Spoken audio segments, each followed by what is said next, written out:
एक छोटा सा गांव था। नाम था सोनापुर। वहाँ एक गरीब दंपति किशन और मीरा अपनी रोजी रोटी के लिए आलू पूरी का ठेला चलाते थे। उनकी पूरी का स्वाद लाजवाब था।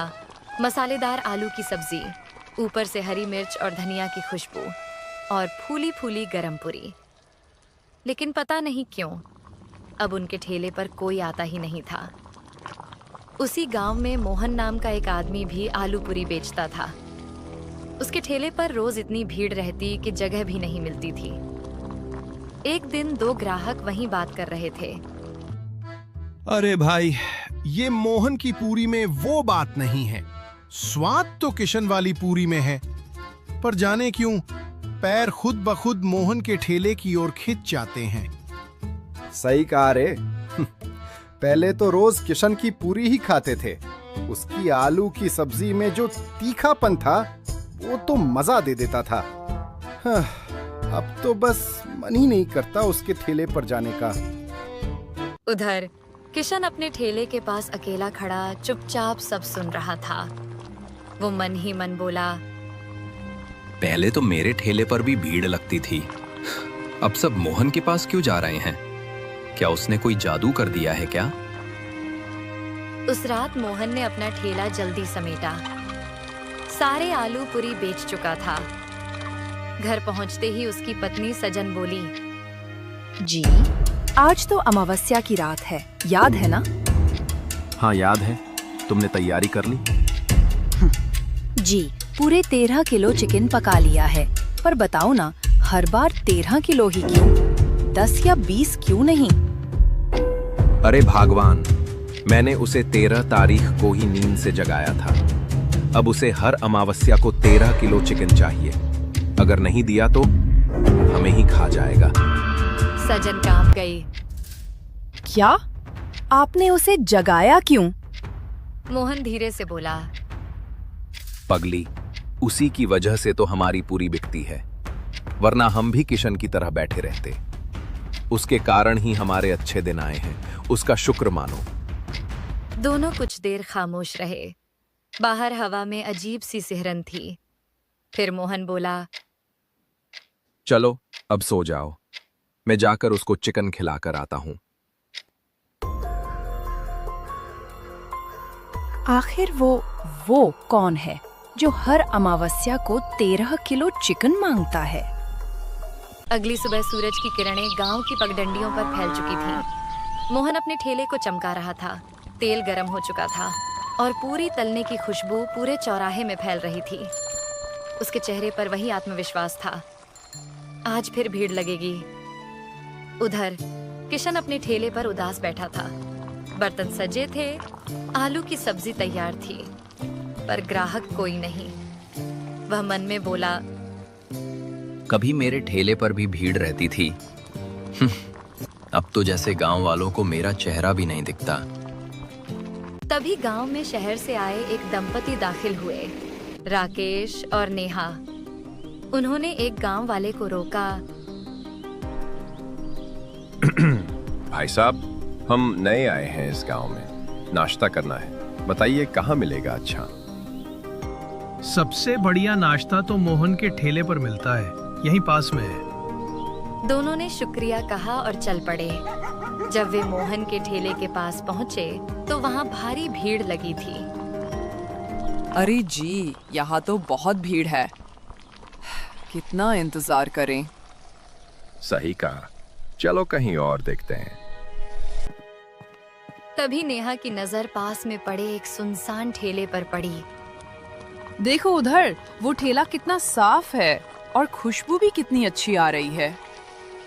हाँ चलो वहीं चलते हैं। वो दोनों किशन के ठेले पर पहुंचे।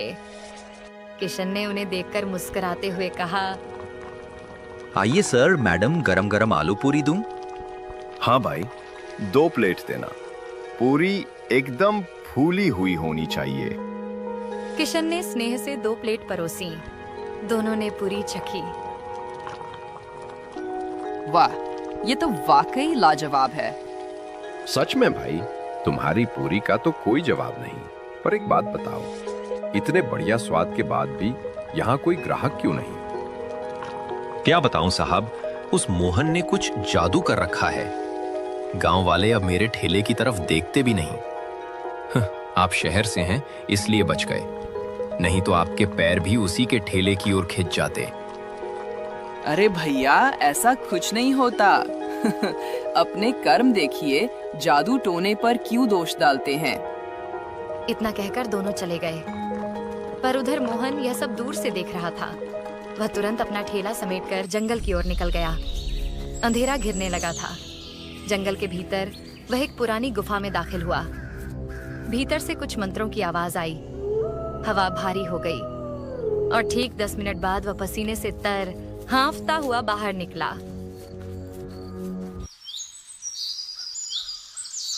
अगली सुबह वही शहर वाले फिर नाश्ते के लिए निकले। सुनो जी, पता नहीं क्यों मेरा मन उस मोहन के ठेले पर जाने का कर रहा है। अरे मेरा भी। कल तो मैंने कहा था वहां भीड़ ज्यादा है, फिर भी मुझे आज वहीं जाने का मन कर रहा है। दोनों हंसते हुए सीधे मोहन के ठेले पर पहुंचे। किशन दूर से यह सब देख रहा था। उसका चेहरा सफेद पड़ गया। तो अब उन पर भी जादू चल गया। जब राकेश और नेहा नाश्ता करके लौट रहे थे तो रास्ते में गांव के मुखिया मिल गए। कैसे हैं शहर वाले बाबू? कैसा लगा हमारा गांव? बहुत प्यारा गांव है मुखिया जी। बस एक अजीब बात है, कल हम किशन के ठेले पर गए थे, आज जाने क्यों हमारे पैर खुद ब खुद मोहन के ठेले की ओर खिंच गए। कुछ तो अजीब है उस ठेले में। अरे नहीं बाबूजी, कुछ अजीब नहीं। मोहन के आलू पूरी का स्वाद ही ऐसा है कि लोग खुद खिंच जाते हैं। पर राकेश और नेहा जब आगे बढ़े तो दोनों के मन में एक ही सवाल गूंज रहा था। मोहन के आलू पूरी का स्वाद ही ऐसा है कि लोग खुद खिंच जाते हैं। पर राकेश और नेहा जब आगे बढ़े तो दोनों के मन में एक ही सवाल गूंज रहा था। क्या सचमुच स्वाद खींचता है या फिर मोहन का कोई रहस्यमयी राज? शाम का समय था। किशन अपने घर में चूल्हे के पास बैठा था कि तभी दरवाजे पर दस्तक हुई। दरवाजा खोला तो सामने राकेश और नेहा खड़े थे। अरे सर, मैडम, आप यहाँ मेरे घर पर? किशन जी, जो आपने कहा था, लगता है वो सब सच है। देखा, मैंने पहले ही कहा था वो मोहन कोई साधारण आदमी नहीं है। पर आपको यकीन ही नहीं हुआ। अब यकीन हो गया है किशन। जो आज हमने देखा उसके बाद शक की गुंजाइश नहीं बची। किशन हैरान होकर बोला, क्या देखा आपने? हमने मोहन को जंगल की तरफ जाते देखा। एक थैली में कुछ था, शायद वही राज छिपा है वहां। तो फिर देर किस बात की? चलो आज उस जादू का पर्दा फाड़ ही देते हैं।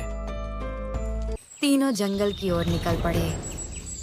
हवा ठंडी थी, पेड़ झूम रहे थे और चारों तरफ एक रहस्यमय सन्नाटा था। सुनिए, ये कैसी गंध है? चिकन की खुशबू जैसी। लगता है मोहन ने ही चिकन लाया होगा।